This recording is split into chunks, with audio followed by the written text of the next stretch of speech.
আসসালামু আলাইকুম, ঈদ মুবারক। আমার ইরানের পাগলা ফ্যান ফলোয়ার গুলা কারা কারা আছেন দেখেন। আমি বরাবরই বলি যে আমরা ইনশাল্লাহ আমরা আমাদের প্রচারের কাজ চালিয়ে যাব।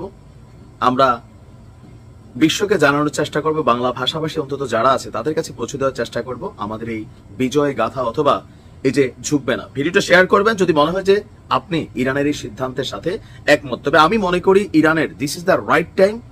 তারা তাদেরকে প্রমাণ করতে হবে যে কথায় না বড় হয়ে কাজে বড় হবে। কারণ ইরানের যে ক্ষতিটা হয়েছে দেখেন, পারমাণবিক স্থাপনা এগুলো সমস্যা হয় নাই।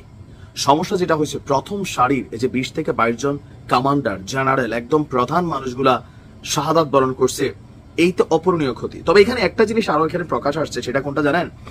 যে ইরানের যিনি সেনাপ্রধান ছিলেন ওনাকে যেভাবে শেষ করা হয়েছে, একটা বিশাল উঁচু ভবন, সেই ভবনটার যে ফ্ল্যাটে উনি থাকতেন 2000 কিলোমিটার দূর থেকে এত নিখুঁত ভাবে পুরো বিল্ডিং অক্ষত আছে, ওই ফ্ল্যাটটার মধ্যেই একটা মিসাইল গিয়া আঘাত হানছে, ছোট মানে ড্রোন বা মিসাইল। তাহলে প্রশ্ন হচ্ছে, ভেতর থেকে কেউ কি তথ্য দিচ্ছে?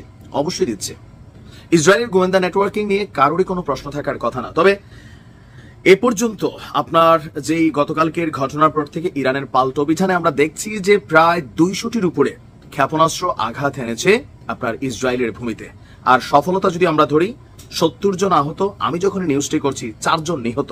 তবে যারা নিহত হয়েছেন তারা হচ্ছেন সাধারণ মানুষ। আমার বরাবর বক্তব্য হচ্ছে, আমার যদি ঘোড়া গেছে তাদের ঘোড়া নেওয়া উচিত।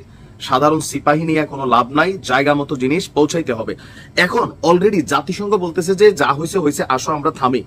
পুতিন কাকু এখানে এখন যে ভূমিকাটা রাখছে আমি এটার পক্ষে না। পুতিন বলতেছে যে খামেনি সাহেবরও ফোন দিছে, অপরদিকে নেতানিয়াহুরও ফোন দিছে। পুতিনের বক্তব্য যে মধ্যস্থতা করার জন্য আরো অনেক দেশ মধ্যস্থতা করার জন্য এগিয়ে আসছে। ট্রাম্পও বলছে যে মধ্যস্থতা করতে, কিন্তু ইরান বলছে যে তারা মধ্যস্থতায় যাবে না, প্রতিশোধ নিতে আরো অভিযান তারা পরিচালনা করবে। ইরানের বক্তব্য, ইসরায়েলের বিরুদ্ধে তাদের এই পাল্টা হামলা এটা সাময়িক কোনো জবাব না, যে তারা একটা করলো আর তারা আরেকটা মারলো, বিষয়টা এখানে শেষ। ইরানের রাষ্ট্রীয় বার্তা সংস্থা ফার্স বলছে, ইসরায়েল যে হামলা চালিয়েছে তার পাল্টা জবাব এই 200 ক্ষেপণাস্ত্র আর 100 ড্রোন এখানে সীমাবদ্ধ নয়। ইসরায়েলের বিরুদ্ধে তাদের এই অভিযান কন্টিনিউ হবে। ইরানের জ্যেষ্ঠ সামরিক কর্মকর্তাদের বরাত দিয়ে জানানো হয়েছে যে ভবিষ্যতে ইরান ওই অঞ্চলে থাকা আরো বিভিন্ন ঘাঁটিগুলো যেগুলো আছে সেগুলোকে টার্গেট করবে। আর সবচেয়ে ভালো বিষয় হচ্ছে, আমি যেটা মনে করি যে আপনার এই ঘটনায় আইআরজিসির, ইরানের সবচেয়ে টার্নিং পয়েন্ট যে বাহিনীটা আইআরজিসি, সে আইআরজিসির প্রধান বাঘেরি তিনি শাহাদাত বরণ করেছেন। তার জায়গায় নতুন আরেকজনকে তাৎক্ষণিকভাবে নিয়োগ দিয়েছে খামেনি সাহেব।